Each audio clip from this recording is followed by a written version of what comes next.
Hello everyone, I'm Ferdy Salvador. Join us in unlocking the tricks of the trade here on Trade Talks. Let's get down to business.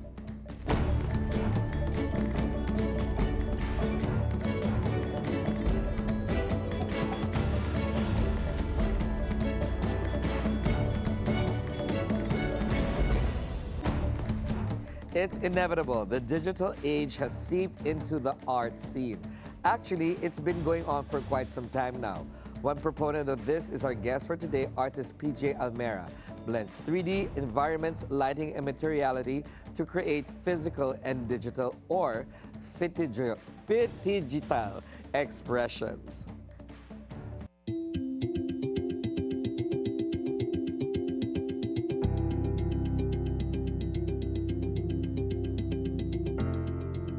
Let's find out about more of this art form. We'll be speaking with PJ, and also joining us is Bolty Gango. He is the Deputy Exhibitions Director of the Spruce Gallery. Gentlemen, good morning. Thank you so much for being here on Trade Talks today. This is so interesting. Did I pronounce it properly, PJ? Phygital. Phygital. All right, that was a mouthful, phygital. And tell me about what phygital is. Basically, phygital is a combination of physical and digital. So before, when I was still working as a trend forecaster and a trend researcher, it's kind of like one of the words that we studied. It was during the pandemic where everything tried to like shift from digital and then later on kind of like combined post-pandemic. And so phygital is kind of like an interpretation where both physical and digital components work simultaneously and together. Very interesting. And Bolty, is this a world that you're used to? Yes, it's my fourth year right now. So it's really, I'm really used to it right now. Yeah, because you are, okay, aside from PJ, you're a gallerist, Yes, right? yes. So a job of a gallerist is obviously to find the best artistic talent or creative talent out there. Yes. And based on your research, this kind of new genre is basically very new. Were you comfortable, or did you have any qualms having to exhibit PJ's art pieces? Actually, we don't have any hesitations when we come to exhibiting PJ. We trust him very much, and we are very welcoming with the new art trends right now, especially with PJ. When I first saw PJ's work, I was blown away because you can customize it. So that's why, yes. Because okay, I'm gonna stick with you first, Botti, because like what we see in the screen behind me, there is also what you call fractal art, right? You put in a mathematical problem, and the computer actually comes up with the art piece, right? How is this being accepted by the market currently? This is very experimental for us. And we are really surprised that once we opened with PJ his show, many came and we almost got sold out with his pieces. And I think with this fractal kind of art, I think it's not going to have any problem with the acceptance with people who are collecting. So PJ, you are an architect, or still are actually, but now you're a practicing visual artist. Yes. How did you transform into this new creative endeavor? So yeah, being an architect, actually, it set the grounding for me, kind of like my baseline for everything, because being an architect, it kind of like helped me with the discipline that I needed to become a designer and an artist. So I would say that I'm really more of a multidisciplinary designer and creative. And in that sense, so it's really interesting because even with my art pieces or artworks, I start with architecture. So my base is really kind of like the portals. So the show is called Portals of Curiosity, and my pieces are actually resonating with the idea of entering a particular hall or room or portal. So in a way that I designed those portals through architecture and then render them and visually digitalize them also. So I did my digital sketching and then colorize them. So I would say that architecture really set the foundation for me. But you came from the Instituto de Marangoni in Milano, and of course, this gave you a very different approach to handling the creatives because you're globally exposed, basically, right? Yes. How did you marry the digital and the physical aspects of your artwork? Were you inspired by the architectural sides of Europe and the digital side of what a Filipino is? Yeah, so I would say that my experience in Milan, studying and living there for almost more than a year, kind of like changed my outlook and my vision throughout design and world. Because, of course, in Manila, when I was a starting architect or designer, there aren't a lot of, I would say, the accessibility to the design scene that we have now. But there, it kind of like opened my eyes to new possibilities. Like, for example, having installations that are purely digital and immersive is kind of like my first time experiencing it there when I was in Italy. And then I would say that the combination of Filipino artistry, like how we are as craftsmen, and the digitalization through contemporary art of European mindsets and everything, kind of like is a good combination as well. And it kind of like opened my approach there because as a designer and architect, I use a lot of digital programs. Right. So rendering, CAD, yeah, exactly, yeah. And then I know how to paint. I studied art when I was a kid, but then I realized that doing so many things right now, I wanted to focus on what I do best, which is in a way digital. Right. So I was a bit skeptical to do it at first, but then I just started creating because one thing that differs architecture for me and art is that when I was doing architecture and design, there's always a client. There's always a requirement that I have to submit for a particular person, brand, or establishment. But with art, I was able to express truly my own emotions, my identity through this channel or this approach. And with that, I was able to, to marry those two together in a way using my skill set and my identity and foundation to create these things. Right. Bolty, I'm not going to ask PJ this question because this is the uncomfortable question. Of course, as an artist, you're going to earn. And gallerists also are in the business of how do you explain the value? And I'm not going to ask about the value of your pieces, right? Because obviously it's part of you, PJ.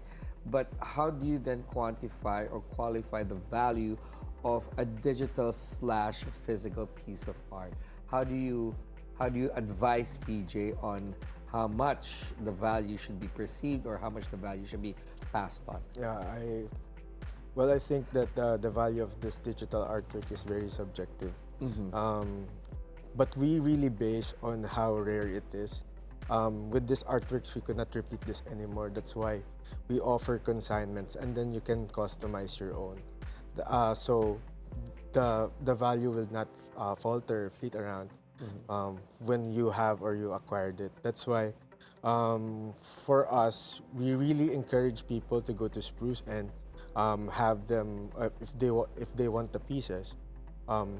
Have it customized, and because this will be a very revolutionary artwork that we don't offer will not offer anymore.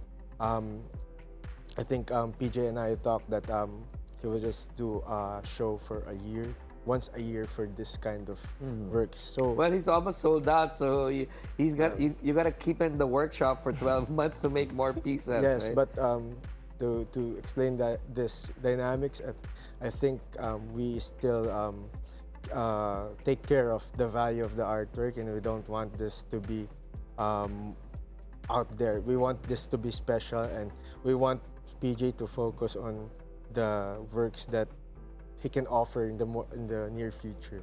Right, because obviously what was popular before is digital art pieces that you can fractionally own. Would this be similar to it, PJ?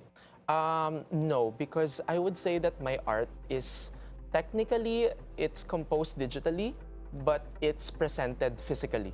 So, like for example, all of the artworks that I have are printed in aluminum dye sublimate. So it's not just, so you cannot just buy it like as a file, which differs from NFTs and other stuff Yes, from before. yes. Yeah.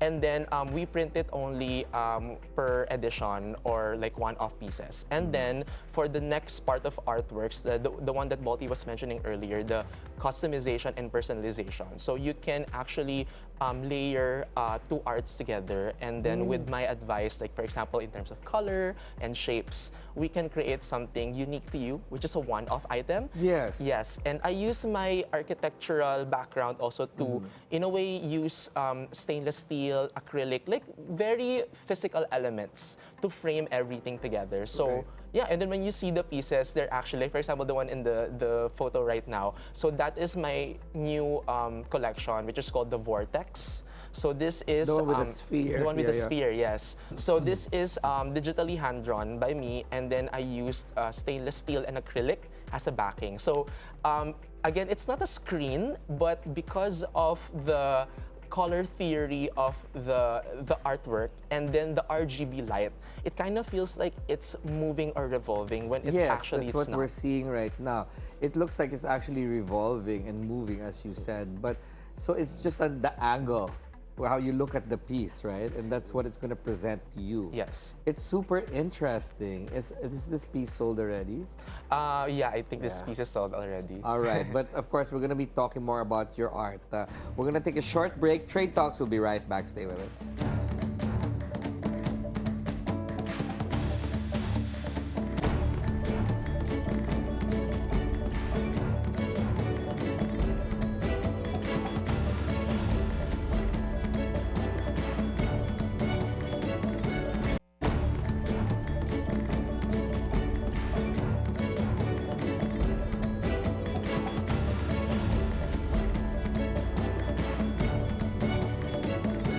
Welcome back to Trade Talks. We continue our conversation with artists PJ Almera and Bolty Gango of Spruce Gallery.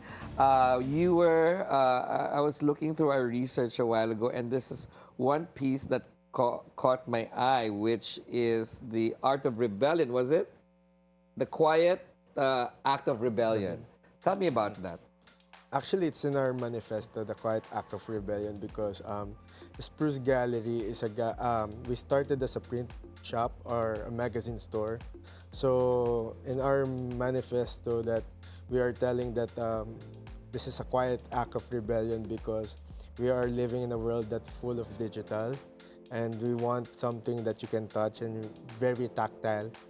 So that's why we are championing prints and artists that, you know, as we are living in a digital world, we are still trying to promote prints because we believe that print is not dead.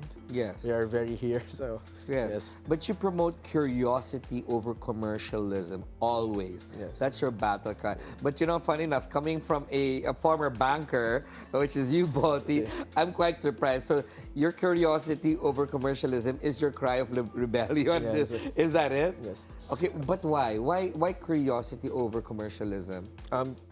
It's because we believe on having such things that you can touch, and more on we don't actually believe on leaning into the business side. We want you to elevate your creativity and your taste. That's why we lean on more on creativity.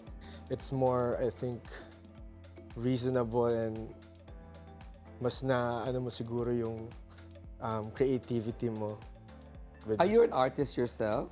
I do just sketches, but I don't present anything else. I think he's very humble, PJ. What do you think? I think so too. Yeah, but I was looking at some of the art pieces on screen right now, and it's really drawing me to my next few questions because, honestly, in the architectural side, if I compare your art pieces, it actually gives me a lot of Zaha Hadid. Oh, okay. Because of its soft lines, its curvatures. I don't know whether that's a compliment or an insult, but please forgive me because it's making me happy, actually. Do you use some of your art pieces and translate it to your architectural designs? Yeah, actually, when it comes to finding my personal design identity as a multi-disciplinary creative, it took me a while because I'm also the type of designer or creative that do not conform to particular norms or style. So it's not that I don't believe in styles. I do believe in them, but in a way, I'm more of an emotional designer.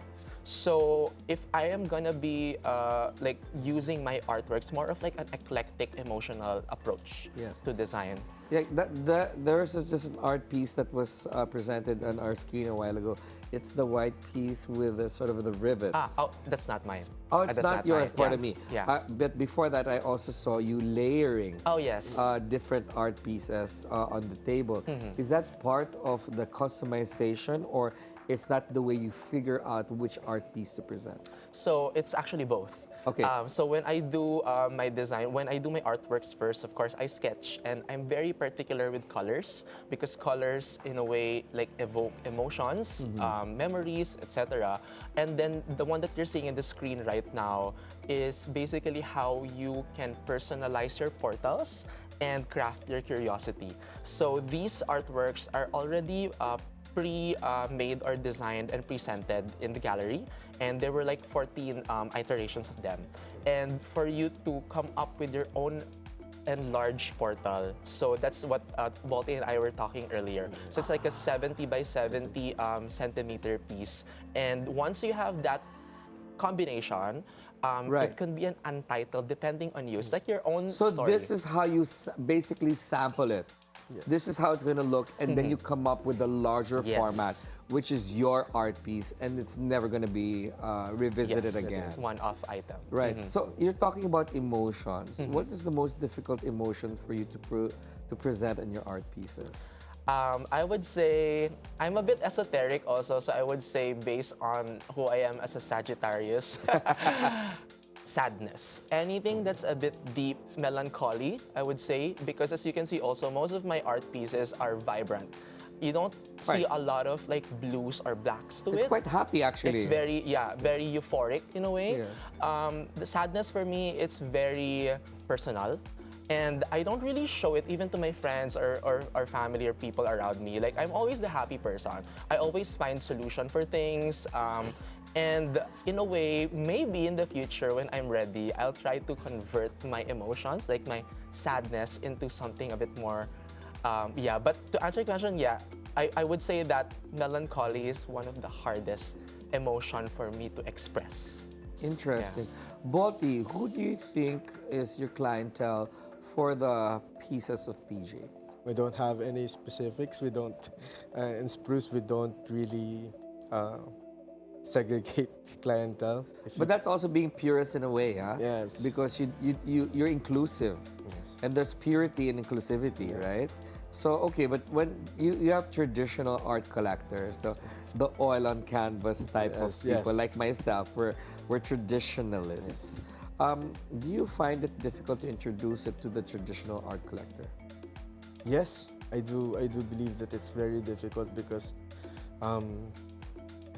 when appraising art, it's really important when it comes to the brush strokes of the painter or the signature lines of artists. So that's why what's really difficult for us is how to try to say to everybody that, oh, this is a artist's work, but it's only digital.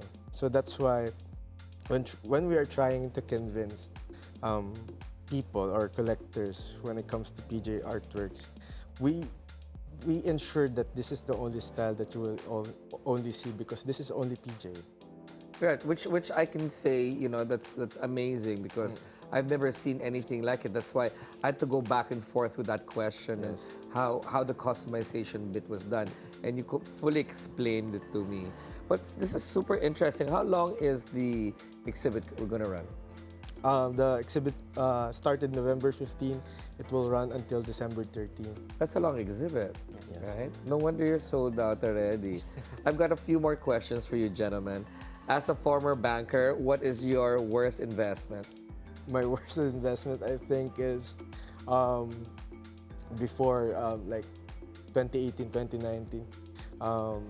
This was the time that hype culture was introduced. That's why I used to buy shoes, but nowadays it's not very good investment. But I think now that I am in the art industry, the best investment for me right now to just add up. I was is going art. to ask you that question later. Save it, save it, save it. What about you, PJ? What's your worst investment? Where's investment? Well, I'm very magastos kasi.